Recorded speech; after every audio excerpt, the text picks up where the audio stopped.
Сәлем достар, каналыма қош келдіңіздер. Бүгін біз осындай іші влажный болып тұратын шоколадты брауни дайындаймыз. Ең алдымен сүтімізді ысытып аламыз. Содан соң оның үстіне шекерімізді және какаомызды саламыз.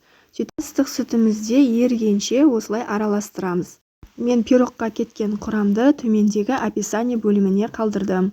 Массамыз толық араласқан соң оны бөлек алып қоямыз. Ыдысымызға жұмыртқа және шекерді салып, ағарғанша миксерлейміз.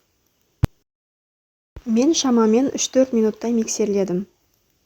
Біздің жұмыртқалы массамыз 2 есеге ұлғаю керек. Біздің жұмыртқамыз ағарғаннан кейін оның үстіне сұйық майымызды құямыз. Біз миксерді тоқтатпаймыз, ақырын жылдамдықта осылай қозғалып тұра береді. Содан кейін үстіне какаолы массаны қосамыз.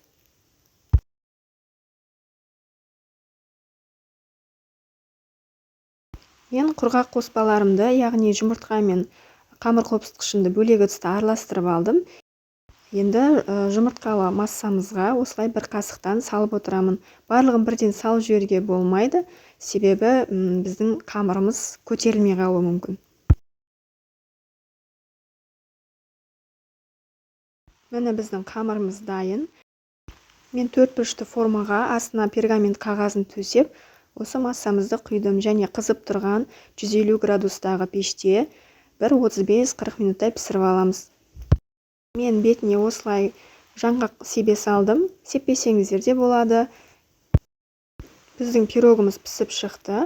Оның піскен-піспегенін ағаш осындай таяқшалармен арасына кіргізіп тексеруге болады. Пирогым ерекше дәмді болу үшін осындай шоколадты ерітіп, бетіне жағып шықтым.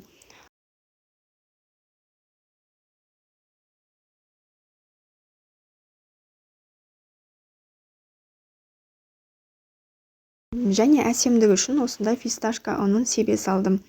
Сеппесеңіздер де болады, немесе қалауларыңызша жаңғақтар сепсеңіздер болады. Дәмі өте керемет болып шығады. Жасап көріңіздер, әрі менің каналыма тіркелуді ұмытпаңыздар.